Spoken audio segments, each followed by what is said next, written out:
Isyo. Serbisyo publiko. Aksyon Radio. Sa Bacolod, Aksyon Radio. Aksyon Radio. Ang inyong mabatian, isa kabilayaran nga programa. Kung anuman ang ginhambal sa natungdan, wala kahilabtanan ang tagdumalahan sining waragwagan. Madamugid nga salamat. Mayong aga sa aton mga pinalangga nga mga manugpalamati sa aton nga programa diri sa DYAZ Action Radio, kadalagan sa agrikultura sa Western Visayas. Ang ginadulong sa inyo sa Department of Agriculture, kag ginasakdag man sa Provincial Government of Negros Occidental sa pagpanguna ni Governor Bong Lacson, ug of course ang aton nga Regional Executive Director si Ma'am Remery Ricoter, kag kaupod man ang aton nga opisina sa Office of the Provincial Agriculturist. Sini nga aga malipan kita sa pagpahibalo sa aton mga manugpalamati, no? May nga aga gali sa aton mga maukod nga manugpalamati sa aton nga palatuntunan, ang aton nga mga mangunguma kag mga mangisda diri sa Negros Occidental. So subong ay dalan kami sa inyo nga balita or maayo ini nga development sa aton sa agrikultura, tungod kay ari gid subong sa aton nga kaupon naton sining nga aga ang aton nga isa ka kaupon naton sa Office of the Provincial Agriculturist, no? Ang aton gid painit-init pa ni siya nga news, no, nga nagdaog ta sa ikha under sa DOST nga awarding or inang paghatag sa recognition sa mga maukod nga mga researchers or mga innovators sa agriculture.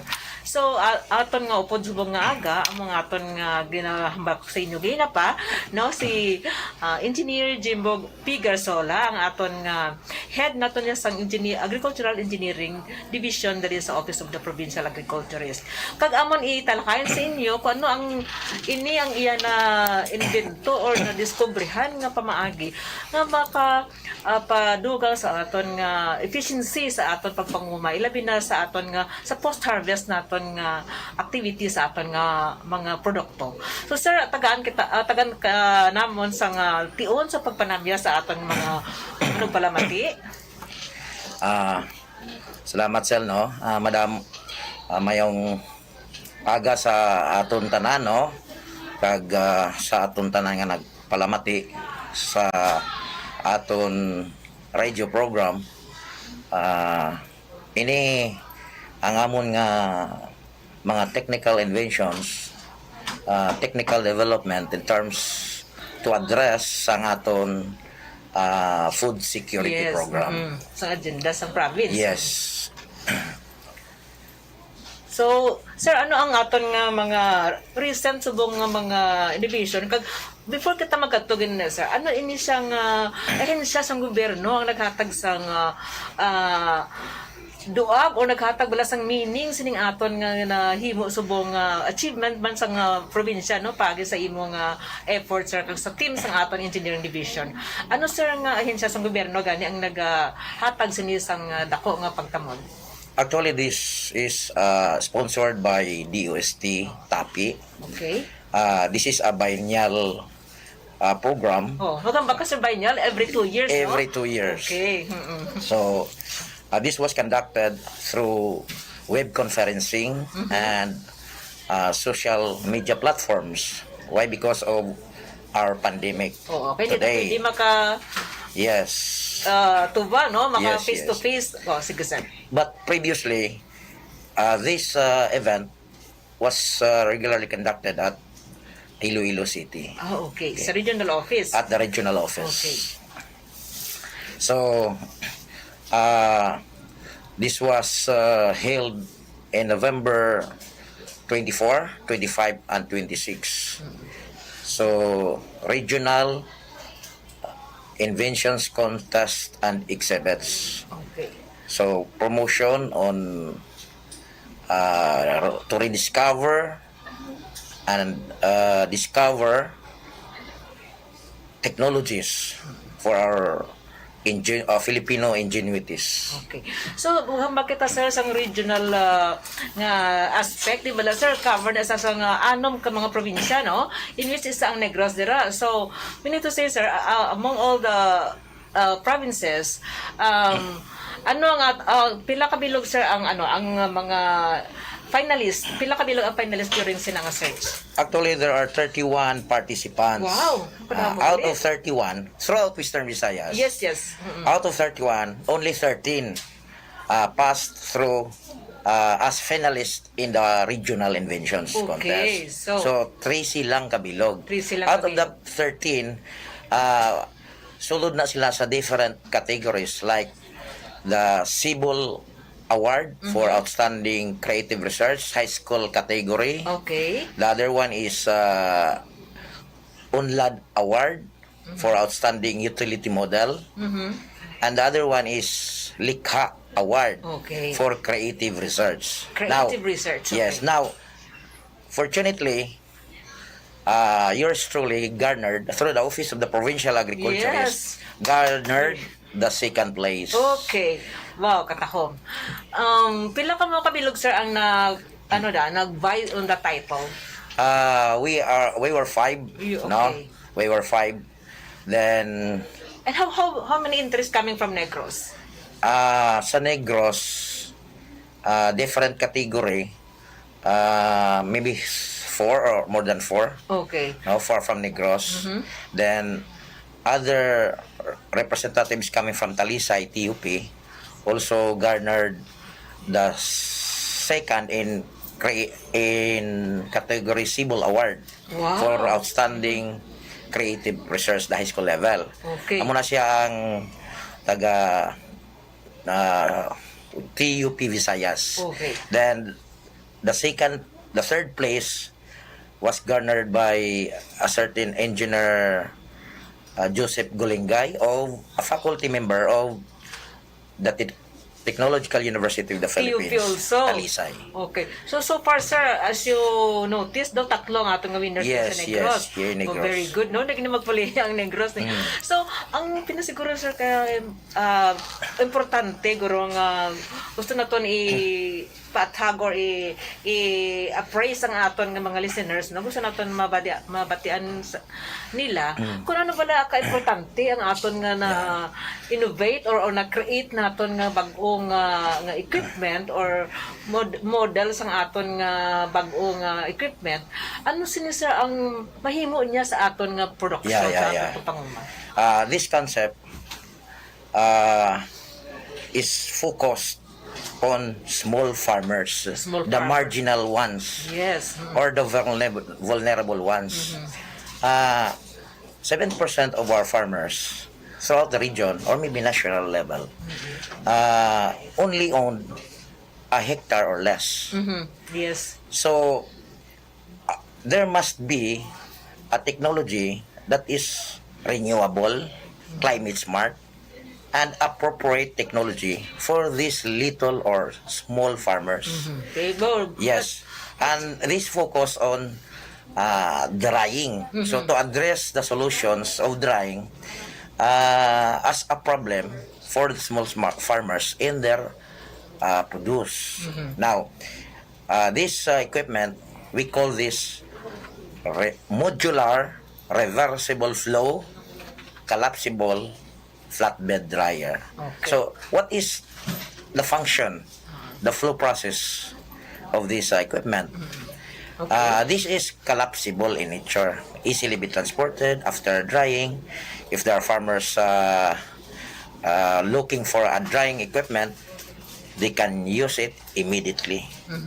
Kaya mahimos-himos lang na tawag nga ang That's why sir, pwede siya quick, ma-compress pag collapsible. mahimos na siya kag madala, no? Yes, and it is quick and easy drying. The capacity of this dryer is 0.5 ton per load. Meaning, it is equivalent to 10 bags 10 per load. bags per load. Now, the drying period which is 4 to 5 hours. 4 to 5 so meaning, we have 3 batches per day. So times 3, 0.5 tons times 3 is 1.5. Meaning, in one day, you have a capacity of 1.5 ton per day. Or equivalent to 30 bags per day. Okay. Sir, ang ako, curious lang ko, sir, on the part na sa aton mga farmers, mamanggot ko sila nga, pwede natin magamit ang collapsible dryer naton, rain or shine, or sa shine lang din siya, or may adlaw lang din siya? Yes, it can be used even during bad weather conditions. Wow, tiyan mo na ang Yeah, pinaka-good news, because sir. we utilize an enclosure. Ang enclosure ni is just using a tarp. Carefully, ang Yeah, tarp tarp. nga Now, iatop sa iya. yes, the Okay. normal drying, dili niya sa dalo magagiyang heat. So the heat flows from the heat exchanger, from the biomass furnace, then flows through downwards the conveyance duct to the drying bin under the drying product. Now, until mid-drying or maybe 2/3 of the drying time, we will reverse the flow by closing the vents inside, no, opening the other vents upward. Then the hot flow passes through the product above it, then will exit downwards to the Okay. vents. So, So that's why we call it reversible flow. No need of constant mixing. Why? Because the flow is reversed after mid-drying. mayroon sa sir, anong ginatandog sinada para nga mag-reverse ang process niya? There is an air chamber reversible. We switch. Switch on and Yeah, off na. not necessarily switch, but you shift, no? Shift lang, okay. First, you open the upper conveyance duct, Dako. no? Ang duct You na- close the conveyance duct, open the downward duct. So, the heat flows downwards, then going up. Okay. Sa reverse naman niya, we Tunga-tunga close na the, siya. yes, Ayan. we close at mid-drying, we close the vent, inlet of hot air, then we open the upper duct. So the heat flows through the upper duct, then goes to the product. Then that heat will cross across that drying product, moving downwards, then goes outside the vent. Okay. So, siguro sir, ang aton nga ma-explain sa aton mga ang ini nga proseso sa dry sang mga produkto nyo, like, for example, humay, no may proseso siya nga do may kumbaga sa salakyan, do may shift, may gear siya nga i-shift mo siya. So, primero nga gear niya, ang iya nga initon ang dalong nga portion. Yes. Pagkatunga-tunga, i-shift mo siya nga ang babaw naman ang mainit Correct. niya. Oh. Kag at the same time ma-circulate ang Yes. iya nga init kag hindi ka kinahanglan nga magbulubaliswa kasugo Yes, mo sang aton yes. nga pag-uga sa Yes. pavement or Yes. sa ano na. So it's ano siya nang mga sa aton mga manugpalamati amo na siya kasimple ang Yes. proseso, no? So si Engineer Garsola gina-explain niya sa aton sa English pero try naton na ihatag sa inyo Okay. sa in layman's term So, nga ano na. dason pagali ang aton mag-power sang aton axial blower ang solar na. Ang may solar pagitang Yes, panel yes, nga because i-attach na da, okay. hindi na ta magamit sang motor Motor or engine or gasolina, gasolina. Oh, very good. fueled by fossil fuel. But we will use the solar to power the axial blower. Okay. So pila na sir ano naman nakadako nga solar panel ang pwede naton nga magamit sa para to store sang energy for the Sa aton design computation, per module, say 400 watts per module, may anom na siya kabilog. okay. So that anom kabilog nga module for 400 watts can drive that axial blower. Okay. Mapower na siya sa aton induction motor to run the blower.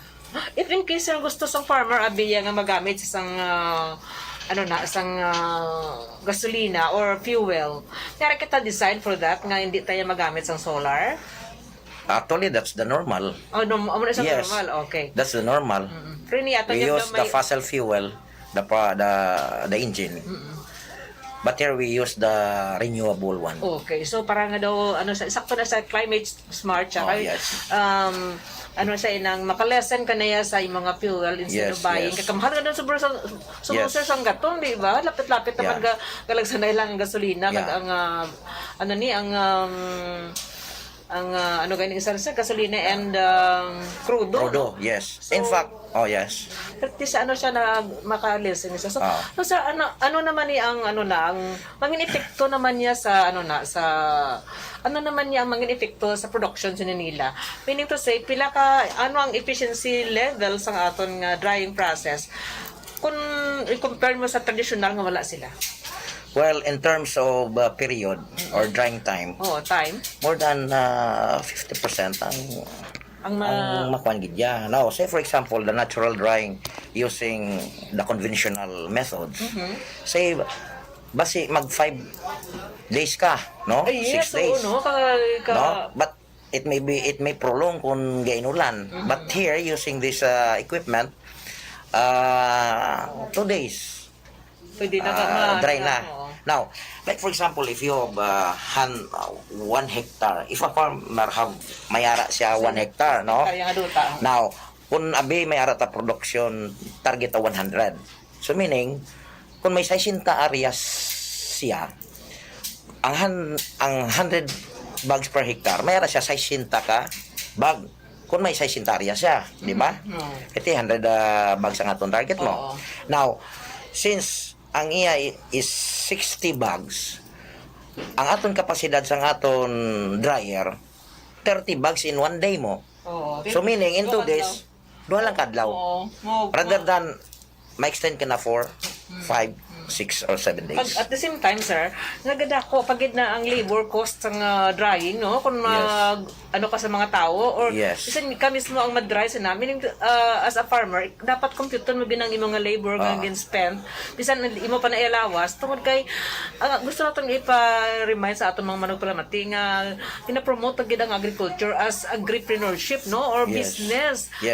Dapat kung may business, dapat may ginansya ka. Hindi na pwede subong nga panahon nga makakaon ka lang okay na. So naton nga tanawon nga ang farming, agriculture is business, no? Kinahanglan naton maginansya kay para nga may i-rolling kita at the same time maka-production kita liwat. So sir, sa aton nga programa sa appropriate technology diri sa province of Negros Occidental, paano man ini ginasuporta sa aton nga gobernador, sa aton nga gobyerno diri sa probinsya ang ini nga programa, pag ano ang mga plano in the future? Now, we thought of counterparting scheme or partnership, consortium with local manufacturers, accredited manufacturers, academ, the state colleges and universities, and of course the province for a consortium. We develop the technology sa probinsya. Then we transfer that technology, no, for mass production. We will not compete with the suppliers. We only introduce the technology, then let the accredited local suppliers do it. So hindi man tayo manufacturers. Hindi manufacturers. Then maybe we can have para ang aton mangunguma makaabil sini, pwede naton tagaan sang papunduhan sang probinsya. Subsidy. In the form of subsidy siguro, no? Subsidy or grants, or no? Grants, okay. Then, ipanagdag tani sa mangunguma nga mga gagmay nga mangunguma.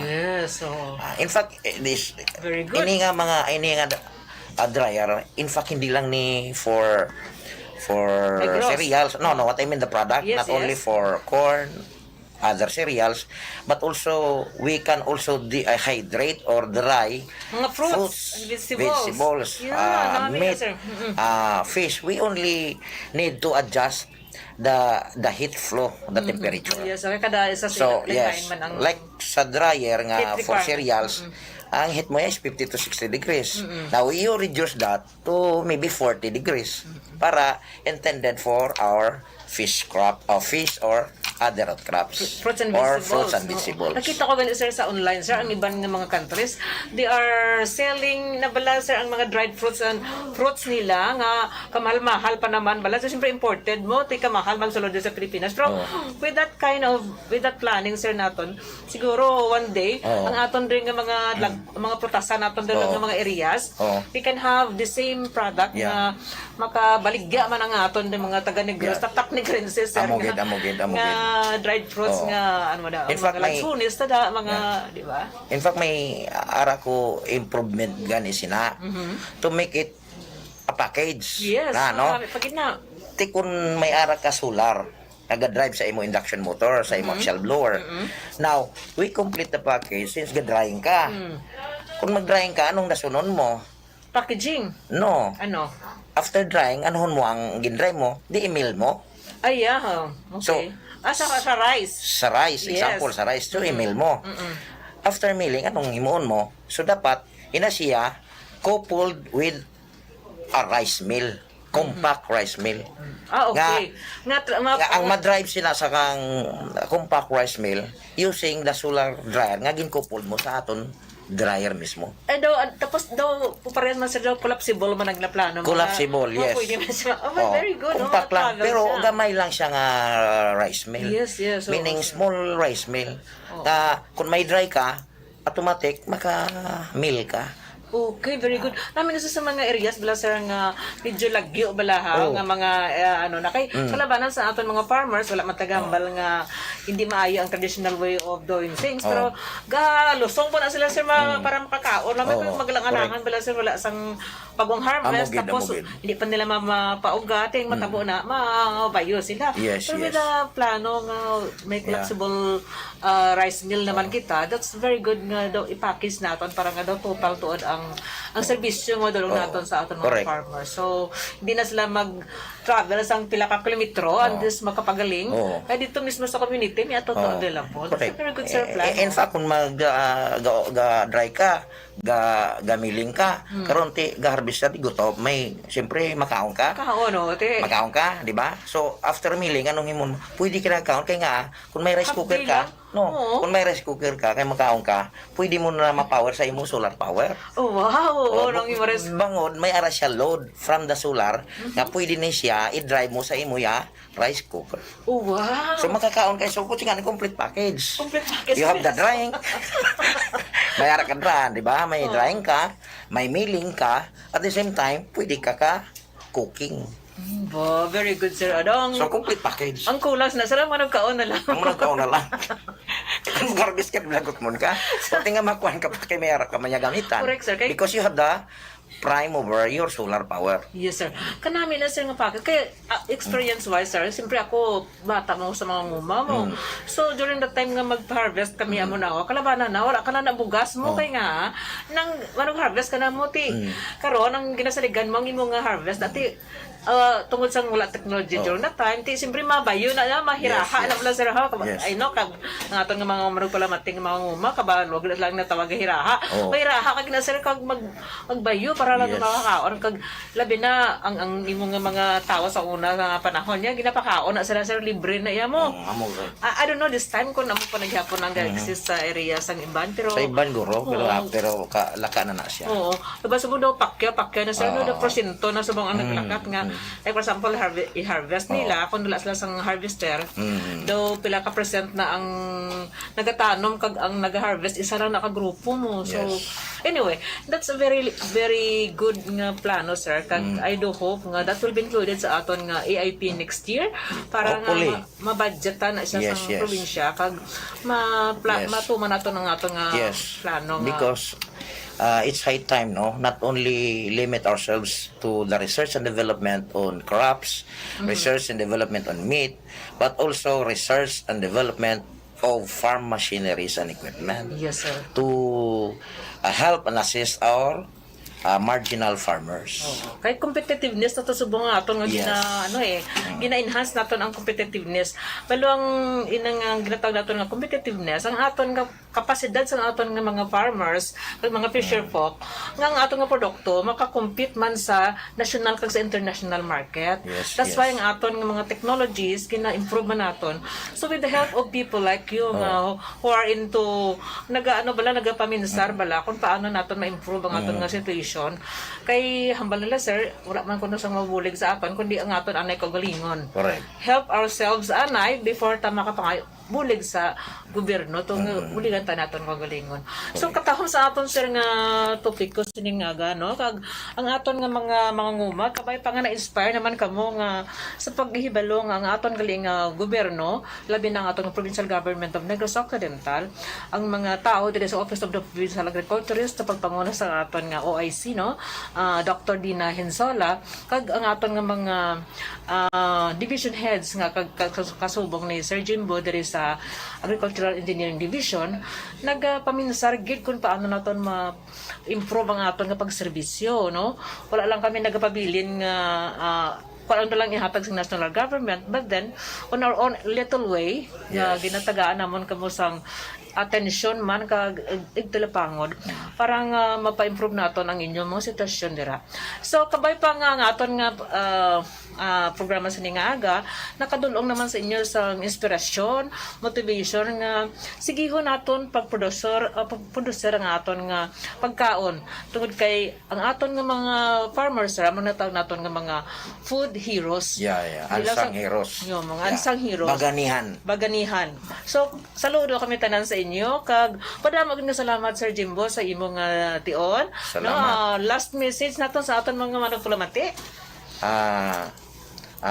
Inisya kay focus man sa aton no sa aton mga nguma kabay pa no kag ini nga aton inobasyon matagaan sang suporta sang probinsya kag ini malabot mismo sa inyong kaumahan.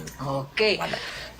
Stay healthy and keep safe to everyone. Yes. So, madamo gid nga salamat Sir Jimbo kag madamo gid nga salamat sa inyong mga manog aton mga manog palamati. Iniliwat ang inyong angkor Lucila Perartilla sa aton nga paluntutunan kadalagan sa agrikultura sa Western Visayas. Kag ang aton nga mga manog palamati kabay pagpadayon kamo sa pagpamati sa aton nga programa kada Biyernes, Huwebes kag Biyernes diri sa DYZ Action Radio. Madamog na salamat. Stay safe everyone kag Avance Negrense. Avance Negrense. Thank you. Action Radio number 1.